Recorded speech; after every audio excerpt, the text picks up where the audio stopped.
Hope you had a wonderful week off last week and appreciate you giving of your time to hear a little bit more about some exciting opportunities that Coppell ISD has for our parents and our educators in the spring regarding some visioning for the district.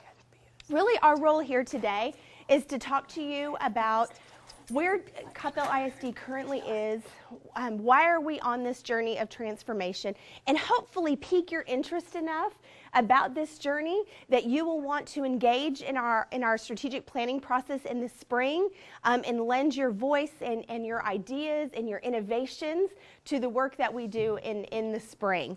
So really today we're here to share with you that the possibilities in CISD truly are limitless. Thanks to the leadership, our educators in our classrooms, the brilliance of our learners in the classrooms, and the amazing support that we have from you, our community in Coppell. One of my favorite stories and my favorite analogies to really talk about in terms of how Coppell is changing and why we are trying to continue to move forward with what our school environments look like, what the learning experiences look like, is to think about Rip Van Winkle. If you think about Rip Van Winkle, if he were to wake up today and arrive in any town USA, there'd probably be only one institution that he might still recognize, and that might be our school systems. Because if you think about everything else, he wouldn't recognize what a smartphone would look like. He wouldn't recognize what many of our IT industries, what engineering, many of those things he would not recognize. But our schools might still be an institution that he would go, I know what that looks like, because they still have four walls with segregated classrooms, with desks, with chairs. And Coppell ISD, partnering with our educators and our campus leaderships, have recognized that that is no longer sufficient, that we have got to create a system that truly prepares learners for a future that they create. And how are we going to go about doing that? What is it going to look like? What systems do we need to create in order to ensure that our learners truly are given a world-class experience and one that is truly driven by their needs? Now, I could stand up here and talk to you all day about what I think should happen, what we in the curriculum department think should happen, but truly the most powerful voice we have is the voice of our learners. I had an opportunity just a few weeks ago to spend an entire day with elementary, middle school, and high school learners, and I got to just ask them questions. Off the cuff, just questions. And it's amazing how transparent they will be with you regarding what they want from their school day, what kind of relationships they want, what kind of learning experiences they want. So we've assembled today a little video for you in which they're going to challenge you with helping create a school system that truly engages them. So I'll turn it over to our learners.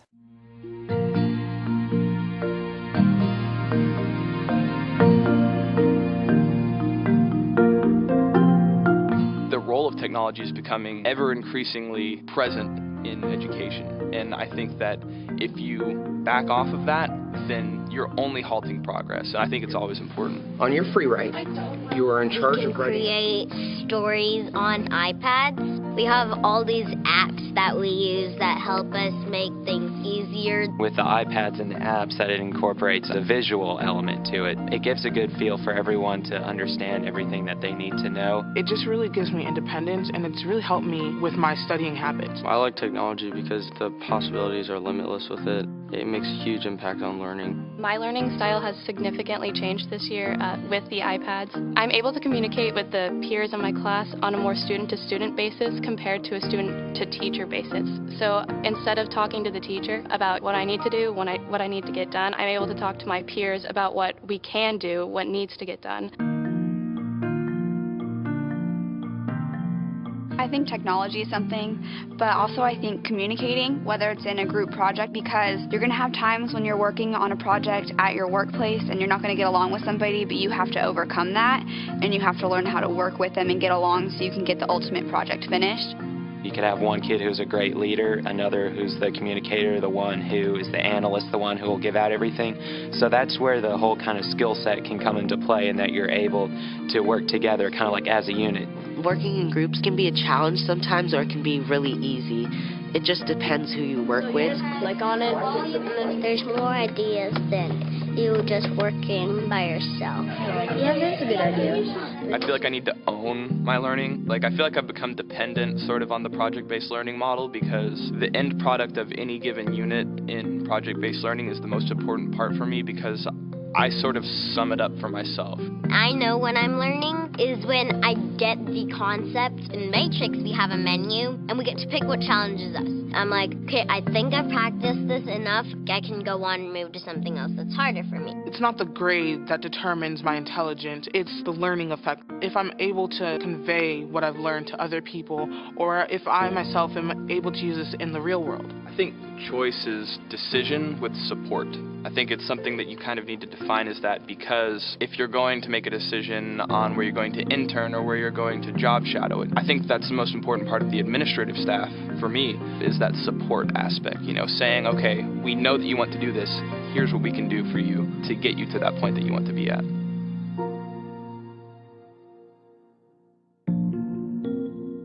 So I think it was pretty clear what the learners said that they wanted, right? We heard that they said they love the opportunities to collaborate with one another. They love the opportunities to be able to do a project that's going to matter in the real world. I think another one of the learners said it's not about the grade that measures my intelligence. It's a matter of what I'm learning and how I can apply that in the real world. So the learners have been very clear with us about what it is that they're experiencing in the classroom and what it is that they want to continue to experience in the classroom. So the question for us is really, how do we partner with them, right? How do we come alongside them and help them be able to navigate this world and be able to negotiate between the technology and the face-to-face and the learning and the real world? How do we come together and design a system that is effective for them? One of the things that we have to consider is our learning environment. The learning environment might be looking a lot different than what you went to school in, right? When I was in school, I was in straight rows, we were in desks, we didn't move around. You had to raise your hand for the teacher to call on you before you got up to even sharpen your pencil. And a lot of different learning environments that we're trying to create now are these environments that are flexible. These are several different environments that you saw in the video, as well as around the district. But they're flexible, they're environments that kids can collaborate, they can talk with one another, they can investigate and move around as they need to see fit. Like, I saw a lot of kids on the floor, they were building with blocks and things like that, that is not as conducive in desks and straight rows, right? So we have to consider this, but not only just the physical environment, but also that emotional environment that's going on in the classroom. We have to create an environment that's safe for kids to feel that they can take those risks. And we have to help them with the virtual as well, because they have to be able to negotiate that face-to-face versus online environments in the real world. So how do we in the classroom help them be able to become successful with that?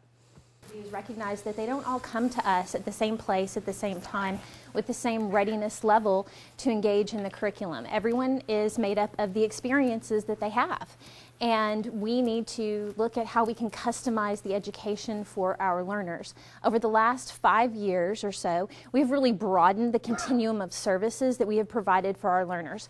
I am sure when you guys were in school, much like when I was in school, for the most part, everybody sat in the same classroom and we all got the exact same thing at the exact same time, whether we were prepared for that or not. Very few learners left the classroom for any particular reason. For us, we have the opportunity to really broaden the services that are provided for our learners so that we can meet their specific and individual needs. Many of those needs are still met in the general education classroom, but we do have some special services that meet the needs of learners who have either accelerated needs or need a little bit more support in order to be successful in the general education classroom. Special education services has become much broader. We have services that do provide a great deal of support for learners where they are out of the classroom for a good percentage of their day, some of them in a self-contained situation, all the way to learners who have push-in support in the classroom so that they can be successful. The same thing is mirrored in gifted and talented interventions for learners who need to be accelerated, need to be challenged a bit. Some of that happens in the classroom, and some of it is support by educators who push into the classroom. There's also pull out for learners who need a little bit more than what's being provided in the classroom. Response to intervention has been around for several years. This is our opportunity to really sit with the learners, parents, and professional educators around the table to figure out what kind of intervention do we need to provide for a learner that's struggling. Is it emotional support? Is it an academic support? Is it a change in environment or a change of state for that learner? What is it that we can do to better meet their needs? And this is an opportunity to gather data, to create a plan, and then to implement that plan, and then look back at what kind of changes did we see in that learner's ability to understand and master the content. And then, I don't know if you are aware, but Coppell ISD this year applied for 6 waivers from the state of Texas for classes where we could have been offering bilingual education. We don't have the educators to be able to offer Korean, Urdu, Telugu. If you know any educators that can help us with those things, we could offer bilingual classrooms, but we do not have the staff to teach those learners. Therefore, we have expanded our services for learners who are coming to us with different languages. ESL support, English as a second language support. All of our elementary educators are certified in ESL. And then we have dual immersion programs in Spanish and English for native English speakers and native Spanish speakers at both Wilson Elementary and Denton Creek Elementary. The real big takeaway from what we are trying to do is to look at how do we meet the individual needs of our learners, how can we customize what we are doing to meet their needs. What is so important in that we want to continue to message to our parents that even though we're on this journey of transformation, it's still a part of our moral imperative to ensure that learners have the skill sets that they need, that they have the content acquisition that they need in order to be successful. So we still absolutely believe that we need to ensure that the Texas Essential Knowledge and Skills, our curriculum, is still taught to our learners, and that our learners are given experiential experiences in the classroom that help them construct their own meaning and help them really learn the content, not just for an immediate test or an assessment, but for the long term. And why that is even more important now than ever is that the state of Texas has recognized the importance that problem solving and critical thinking and our learners' ability to transfer knowledge across disciplines and in new situations, they've recognized how important that is, and they have added those elements into our curriculum. So in mathematics is a perfect example right now where the state of Texas has just adopted new curriculum for mathematics. We see concepts being introduced much earlier.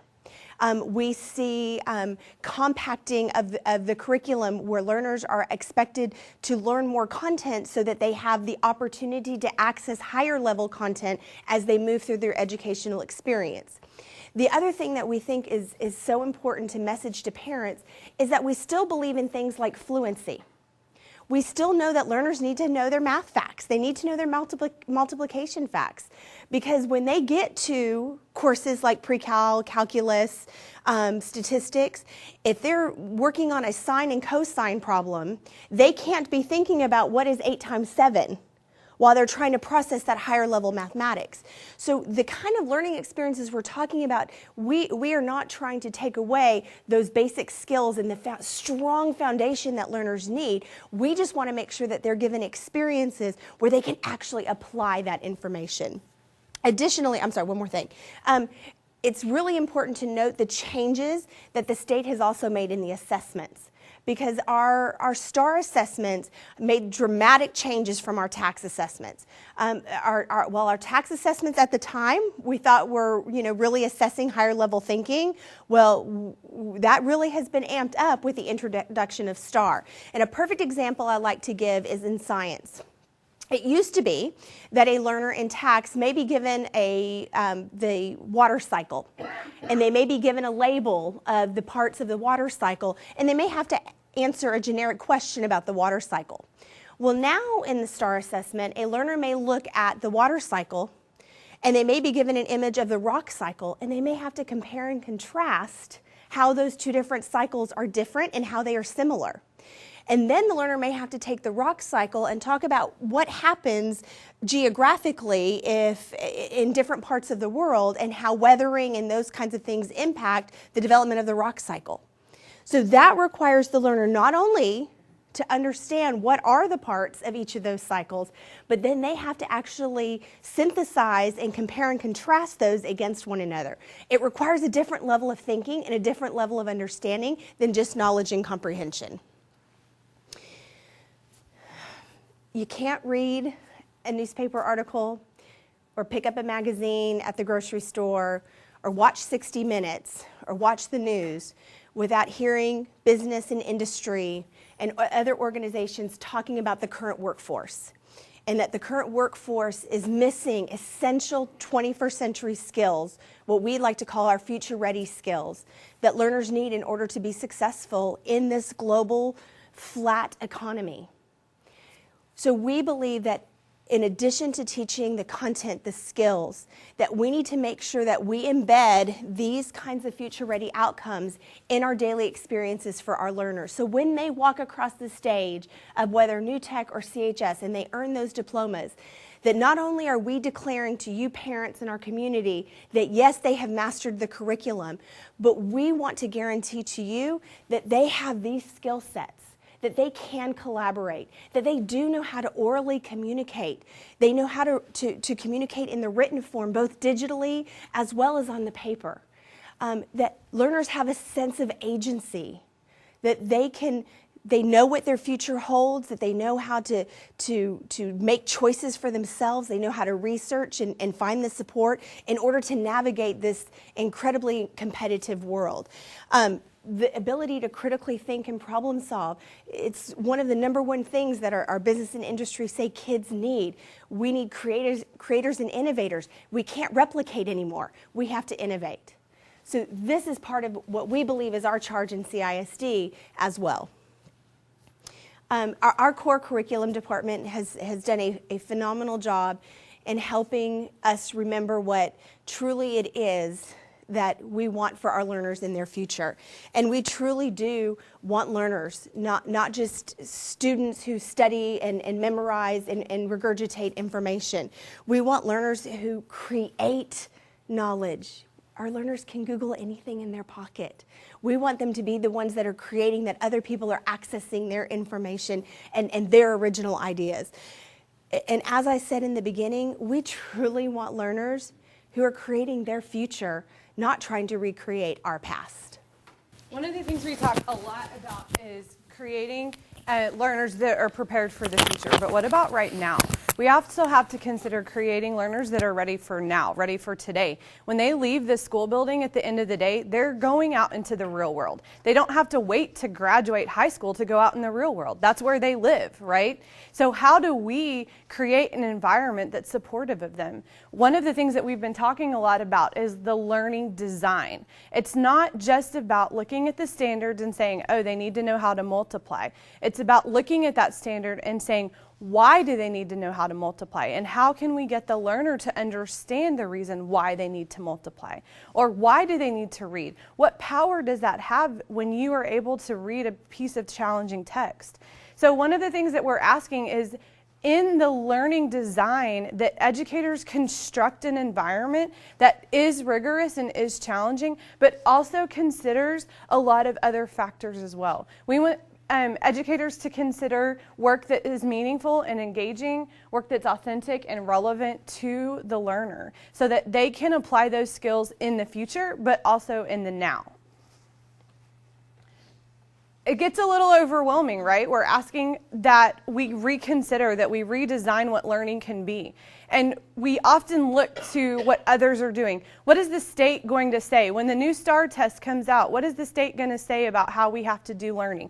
When the new laws are passed, what does the state say about what we have to do with learning? When the school board says, what the administrators say, what the principal says, everyone is always looking to someone else. But the real truth of the matter is we don't need magic to transform our world. We have the power within us to start considering those factors that contribute to creating a new environment for our learners. And we carry that power inside ourselves to have the power to imagine a better world. We can do that. But here's what we know. We can't do it alone. The curriculum department is incredibly knowledgeable about our corner of the world. But what we're talking about is helping our learners engage in the world as a whole. And that's where we need you guys. So I hope you have a lot of questions. I hope you're sitting there going, wow, what is the next step? This is a monumental task that our district is undertaking. How can I get involved? The answers to those questions, first and foremost, for the next 6 weeks or so, I want you to think about the questions you have. How can we redesign schooling? What might that look like? And then please put these dates and times on your calendar. Join us for Idea Summits. This is your opportunity as the community to engage with Dr. Turner and an outside consultant who will be facilitating really an open forum for you guys to give us feedback and information about what do you want us to report to you about how your learner is doing. Yes, about the curriculum that Ms. Branham talked about and their mastery of that curriculum, but what about those soft skills, those 21st century future-ready skills that we believe learners need to have? How do you want that information reported back to you? What do you want us to be accountable to you for? What would that look like? The curriculum department won't be there at these Idea Summits. This is your opportunity to say anything you need to say without the relationships that you may have with some of us interfering. We really want you to be honest and help us put more heads around the table about how we can better design and better meet the needs of our learners as they become future ready. And then from this point, after we have gathered that information, we will be convening a small committee, Pinnacle 2020, to help take all of those ideas, to sit with members of the curriculum department, those that are experts in their content areas, and help design our next action teams and action plans for Coppell ISD. I know you may have many questions. I hope there are lots of things that you are thinking about right now. We're not here to answer those today because we have the exact same questions. But I do want you to know that we're going to be putting on the website lots of resources that we personally have been looking at as we have asked these questions, as we've gone looking for answers ourselves. There will be a tab on CISD's website, probably as early as tomorrow, where you can look at the information that we have been reading. I will point you to different resources, and we ask you to contribute some to us as well. Thank you for your time this morning. We appreciate you very much. Have a great day.